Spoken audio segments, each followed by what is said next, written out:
Hi നമസ്തേ, welcome back to our channel. അപ്പോൾ അതെ, ഇന്നൊരു സൺഡേ ആണ്. ഞാനപ്പോൾ ഒരു സൺഡേ ഞങ്ങളുടെ ഒരു സൺഡേ എങ്ങനെയായിരിക്കും എന്ന് എടുക്കാമെന്നാണ് ഉദ്ദേശിക്കുന്നത്. ലേറ്റായിട്ടാണ് എണീറ്റതൊക്കെ. ഫുഡും കഴിച്ചു, ബ്രേക്ക്ഫാസ്റ്റ് കഴിച്ചു ഞങ്ങൾ. ഇനിയിപ്പോൾ ഉച്ചയ്ക്ക് എന്ത് ചെയ്യാം എന്നാലോചിച്ചുകൊണ്ടിരിക്കുകയാണ്. അപ്പം ഭയങ്കര ചെറിയ വ്ളോഗ് ആവാനാണ് ചാൻസ് കൂടുതൽ. പ്രത്യേകിച്ചൊന്നുമില്ല. ഇനിയിപ്പോൾ ഞങ്ങൾക്ക് പുറത്ത് പോകാനൊന്നും പറ്റത്തില്ല. സാധാരണ സാറ്റർഡേ സൺഡേ എവിടെയെങ്കിലുമൊക്കെ പോകാവുന്നതാണ്. പക്ഷെ ഇന്ന് പോകാൻ പറ്റില്ല. കാരണം ഞങ്ങളുടെ കാർ വർക്ക്ഷോപ്പിലാണ്. ബൈക്ക് ഉണ്ട്, പക്ഷെ ബൈക്കിൽ ലച്ചുവിനെയും കൊണ്ട് പോകുന്ന അത്ര സേഫ് അല്ല. അതുകൊണ്ട് ഞങ്ങൾ പോകിയിട്ടില്ല. കഴിഞ്ഞ ആഴ്ചയും പോയില്ലായിരുന്നു, കാറിങ്ങനെ വർക്ക്ഷോപ്പിലായതുകൊണ്ട്. അപ്പോൾ ഇന്നത്തെ ഡേ ഭയങ്കര ഷോർട്ട് ആവാനാണ് ചാൻസ് ഉള്ളത്. ഒരു ബോറിംഗ് ഡേ ആവാനാണ് ചാൻസ്. നോക്കാം. ദച്ചുപ്പടെ വാശിയിലാണ് പുറത്ത് പോകണം നടക്കണം എന്നൊക്കെ പറഞ്ഞിട്ട്. കാണിക്കാൻ പറ്റില്ല അവളെ. അവിടെ ഒന്ന് വാശി കടിച്ചോണ്ടിരിക്കുന്നുണ്ട്, ഒച്ചയൊക്കെ കേൾക്കുന്നുണ്ട്. അപ്പോൾ നമുക്ക് വഴിയേ കാണാം.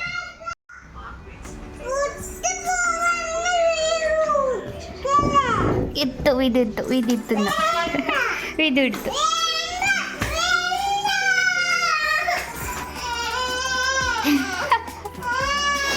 ഇന്ന് മൊത്തത്തിലൊരു വാശിക്കുട്ടിയാണല്ലോ.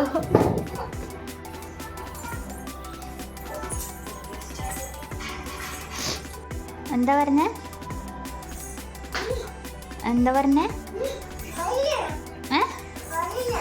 വരില്ലേ?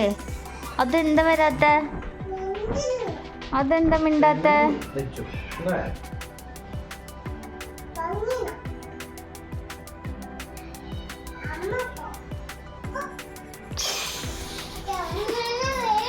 അയ്യോ, അമ്മനെ വേണ്ടേ ലച്ചുവിന്?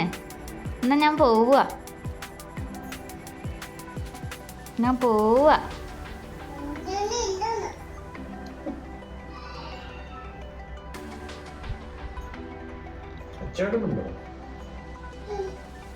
അത് ശരി.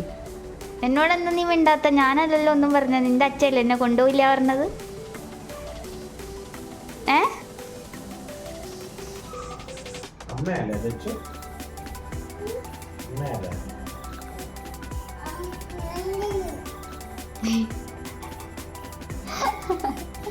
പിണക്കമാണോ? ദച്ചോ, വാ, അമ്മയുടെ മോള് വാ. ഓടി വാ, അമ്മത്തെ ഓടി വാ. ഇല്ല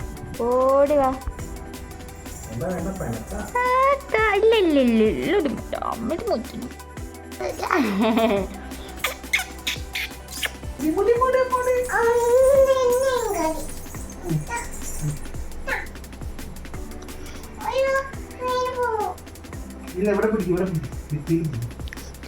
ഫ്രീ സർവീസ് ദച്ചുവിൻ്റെ വക മസാജ്.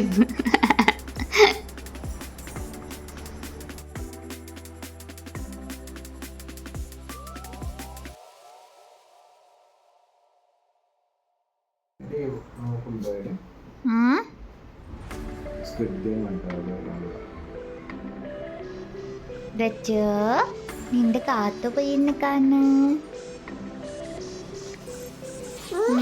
കാത്തു പോയിരുന്ന് കാണ്.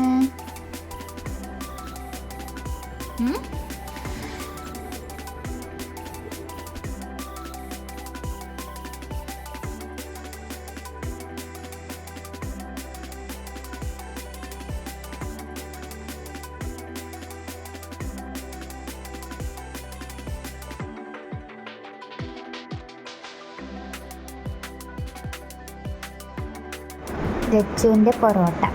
ഞങ്ങളുടെ പൊറോട്ട എത്തി, ബട്ട് കറി എത്തിയിട്ടില്ല. അതിനുവേണ്ടി ഞങ്ങൾ വെയിറ്റ് ചെയ്യാം. അപ്പോഴേക്കും ദച്ചുമോൾക്ക് കൊടുക്കുക. ഇതേ ഇരുന്ന് കഴിക്കുന്നുണ്ട് കാത്തും കണ്ടുകൊണ്ട്. ഇല്ലേ കണ്ണാ? അപ്പം കറിയൊക്കെ എത്തി. പൊറോട്ടയും ബീഫ് കറിയായിരുന്നു. നല്ല ടേസ്റ്റ് ഉണ്ടായിരുന്നു. നാടൊക്കെ ഓർമ്മ വന്നു. അത് കഴിഞ്ഞ് കുറച്ച് കഴിഞ്ഞപ്പോൾ തന്നെ ദച്ചു ഉറങ്ങി. കുറച്ച് നേരം കളിച്ചിട്ട് അങ്ങനെ ഉറങ്ങിപ്പോയി. ഞാൻ പറഞ്ഞല്ലോ, സൺഡേ ഞങ്ങൾക്കൊരു ബോറിംഗ് ഡേ ആയിരിക്കും ഇന്ന് എസ്പെഷ്യലി. കാരണം വേറൊന്നുമല്ല, ലേസി ഡേ ആണ് ഞങ്ങളുടെ. ദച്ചുവിൻ്റെ അച്ഛൻ വർക്ക് ഫ്രം ഹോം ആകുന്ന ടൈമിലും സാറ്റർഡേയും സൺഡേ ഞങ്ങൾക്ക് ലേസി ഡേയ്സ് ആയിരിക്കും. എങ്ങനെ ലേറ്റായിട്ട് എണീക്കുക, പിന്നെ ഉള്ളതൊക്കെ വെച്ച് കുക്ക് ചെയ്യുക, പതിയെ കഴിക്കുക, പിന്നെ ഉച്ചയ്ക്ക് പിന്നെയും കിടന്നുറങ്ങുക, പിന്നെയും എണീക്കുക, ഇങ്ങനെയൊക്കെ ആയിരിക്കും. അങ്ങനത്തെ ഒരു ഡേ ആണ് ഈ സാറ്റർഡേ സൺഡേ, അതേപോലെ വർക്ക് ഫ്രം ഹോം ഒക്കെ ആവുന്ന ടൈമിൽ. അപ്പോൾ അതേതേറ്റവും ഒരു വലിയ ഉറക്കമൊക്കെ കഴിഞ്ഞ് ഇപ്പം എണീറ്റ് ഞങ്ങൾ കുളിക്കുകയൊക്കെ ചെയ്തു. എന്നിട്ട് ഇപ്പം ലഡ്ഡു കഴിക്കുക. ലഡ്ഡു കഴിക്കുക. ഇത് ഇവിടെ ഉണ്ടാക്കിയ ലഡ്ഡു തന്നെയാണ്, റവ ലഡ്ഡു ആണ്. ബെച്ചുവിന് മധുരമൊക്കെ ഭയങ്കര ഇഷ്ടമാണ്. പിന്നെ അധികം ഒന്നും വാങ്ങിച്ചു കൊടുക്കാറില്ല. ഇത് പിന്നെ വല്ലപ്പോഴൊക്കെ ഇങ്ങനെ ഉണ്ടാക്കി കൊടുക്കുമ്പോൾ കഴിച്ചോളും. അതിനുവേണ്ടി ഞാൻ ഉണ്ടാക്കിയതാണ്. റവ പിന്നെ ഓൾറെഡി ഇരിപ്പുണ്ടായിരുന്നു. ഞാൻ പിന്നെ ഉപ്പുമാവൊന്നും ഉണ്ടാക്കാറില്ല. അപ്പോൾ റവ വെച്ച് എന്തെങ്കിലും ഉണ്ടാക്കാമല്ലോ എന്ന് വിചാരിച്ചാൽ ഞാനിതിൻ്റെ ബീട്രൂട്ട് ലഡുവിൻ്റെയൊക്കെ റെസിപ്പിയൊക്കെ കണ്ടിട്ടുണ്ട്. എല്ലാം എനിക്കൊന്ന് ട്രൈ ചെയ്യണം എന്നുണ്ട്. അങ്ങനെയെങ്കിലും അവൾ ബീട്രൂട്ട് കഴിക്കുമല്ലോ. അല്ലെങ്കിൽ ബീട്രൂട്ട് കഴിക്കുക വെച്ചാൽ അതിൻ്റെ കളറ് കണ്ടു കഴിഞ്ഞാൽ അവൾക്ക് ഇഷ്ടമല്ല. അതാണ് പ്രശ്നം. കളറ് കാണുമ്പോഴാണ് ഇഷ്യൂ വരുന്നത്. അപ്പോൾ ലഡ്ഡു ആക്കിയാലും എങ്ങനെയാണെന്ന് എനിക്ക് അറിഞ്ഞുകൂടാ. പിന്നെ അതിനകത്ത് ഇച്ചിരി മധുരമൊക്കെ ഉള്ളതുകൊണ്ട് ചിലപ്പോൾ കഴിച്ചേക്കാമെന്ന് വിചാരിക്കുന്നു. ഇപ്പോൾ പ്രാവശ്യം അതും ട്രൈ ചെയ്യണം. ഇപ്പോൾ ഇരുന്നുകൊണ്ട് ലഡ്ഡുവും കഴിച്ച് കാത്തു കാണുവാണ്. കുറച്ചധികം കഴിയുമ്പോഴേ ഇനിയിപ്പോൾ ഡിന്നറൊക്കെ കഴിക്കാൻ ചാൻസ് ഉള്ളൂ. സാധാരണ ഞങ്ങളുടെ സാറ്റർഡേ സൺഡേ ഒക്കെ ചിലപ്പോൾ ഇങ്ങനെ പുറത്തൊക്കെ പോയിട്ടൊക്കെ ഉള്ള ഡേ ആയിരിക്കും. ബട്ട് കാറ് വർക്ക്ഷോപ്പിലായതുകൊണ്ട് ഇന്ന് ഈ 2-3 ആഴ്ച ഇനി അങ്ങോട്ടേക്ക് വീട്ടിൽ തന്നെ ഇരിപ്പായിരിക്കും മോസ്റ്റ്ലി. അതിൻ്റെ ഫ്രസ്ട്രേഷൻ അവൾക്കും ഉണ്ട്. പിന്നെ നമ്മൾ അഡ്ജസ്റ്റ് ചെയ്തല്ലേ പറ്റുള്ളൂ. ഇനിയിപ്പോൾ പ്രത്യേകിച്ച് പണിയൊന്നുമില്ല. ഉച്ചയ്ക്കും രാവിലെ മാത്രമേ ഫുഡ് ഉണ്ടാക്കിയുള്ളൂ. ഉച്ചയ്ക്ക് പുറത്തുനിന്നായിരുന്നു കഴിച്ചതൊക്കെ. പുറത്തുനിന്ന് ഓർഡർ ചെയ്തിട്ട് കഴിക്കുകയായിരുന്നു ചെയ്തത്. വൈകുന്നേരം അതിൻ്റെ ബാക്കി ഇരിപ്പുണ്ട്. വേണമെങ്കിൽ തെച്ചുവിന് മാത്രം വേണമെങ്കിൽ ഒരു ദോശ ചുട്ട് കൊടുക്കുക. അല്ലെങ്കിൽ അവളെന്താണോ പറയുന്നത് അങ്ങനത്തെ രീതിക്കാണ് ഞാൻ വിചാരിച്ചത്. അപ്പോൾ ഇന്ന് മൊത്തം അങ്ങനെ പോയി. എനിക്ക് നാളെ എക്സാമും കൂടി ഉണ്ട്. അതുകൊണ്ട് പിന്നെ ഇന്നധികം കുക്കിങ്ങിലേക്കൊന്നും കിടന്നില്ല. എന്തെങ്കിലുമൊക്കെ വായിച്ചാലല്ലേ നാളെ എക്സാം അറ്റൻഡ് ചെയ്യാൻ പറ്റുള്ളൂ എന്ന് വിചാരിച്ചിട്ട് കുറച്ചൊക്കെ വായിച്ച് അങ്ങനെയൊക്കെ. അതുകൊണ്ട് ഇന്ന് ഫുള്ള് കിച്ചൺ ക്ലോസ്ഡ് ആയിരുന്നു. ഫുഡെല്ലാം വാങ്ങിച്ച് കഴിക്കുമായിരുന്നു. അത് ഞങ്ങളുടെ ഫേവറേറ്റ് ഫുഡായിരുന്നു, പൊറോട്ടയും ബീഫും. അത് നാട്ടിൽ നിന്ന് വന്നു കഴിഞ്ഞാൽ ഇവിടെ അങ്ങനെ എല്ലാവിടെയും കിട്ടുന്ന ഒരു ഐറ്റമല്ല അത്. കേരള റെസ്റ്റോറൻറ്റ് മാത്രമേ ഇവിടെ കിട്ടുള്ളൂ. കേരള റെസ്റ്റോറൻറ്റ് ഞങ്ങളുടെ അറിവിൽ 2 എണ്ണം ഉള്ളൂ. അപ്പോൾ അവിടെ നിന്നാണോ ഓർഡർ ചെയ്തതെന്ന് തോന്നുന്നു. പക്ഷെ പൊറോട്ട വേറെ എവിടെ നിന്നാണെന്നാണ് പറഞ്ഞത്. എവിടെ നിന്നാണെന്നുള്ള ചോദിച്ചില്ല ഞാൻ. ഹൈദരാബാദുള്ളവർക്ക് മനസ്സിലാകും. എനിക്ക് ഏറ്റവും കൂടുതൽ മിസ് ചെയ്യുന്ന ഒരു ഫുഡായിട്ടും അതായിരുന്നു. പക്ഷെ ഇവിടെ കിട്ടും. അങ്ങനെ എപ്പോഴും ഒന്നും നമ്മൾ വാങ്ങിച്ച് കഴിക്കാറില്ല. അതേപോലെ എപ്പോഴും ഒന്നും കേരള റെസ്റ്റോറൻറ്റിൽ പോകാനും പറ്റാറില്ല.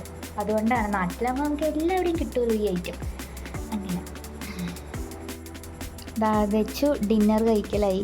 പൊറോട്ടയാണ് കഴിക്കുന്നത്. പൊറോട്ട വേണമെന്നും പറഞ്ഞിട്ട് പിച്ചിട്ട് കൊടുത്തിരിക്കുകയാണ്.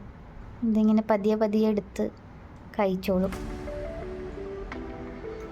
അപ്പോൾ ഞങ്ങൾ ഫുഡെല്ലാം കഴിച്ചു. കുറച്ച് നേരം തെച്ചുമോൾ കളിക്കുകയൊക്കെ ചെയ്തു. അത് കഴിഞ്ഞിട്ട് ഞങ്ങൾ ഉറങ്ങാൻ കിടക്കുകയായി. അത് കിച്ചനോ തെച്ചുമോളും ഇപ്പുറം കിടപ്പുണ്ട്. ഫ്ലാഷ് ലൈറ്റ് അടിച്ചിട്ടൊക്കെ കണ്ണങ്ങോട്ട് തുറക്കാൻ പറ്റുള്ളൂ. അവിടെ ഫുള്ള് ഞങ്ങൾ ഉറങ്ങാനുള്ള സെറ്റപ്പാക്കി. ഫുള്ള് ലൈറ്റൊക്കെ ഓഫ് ചെയ്തു. അപ്പം ഇന്നത്തെ വീഡിയോ ഇത്രയേ ഉള്ളൂ. അടുത്ത വീഡിയോയിൽ കാണുന്നത് വരെ ബൈ പറഞ്ഞേ. ഗുഡ് നൈറ്റ് തന്നെ.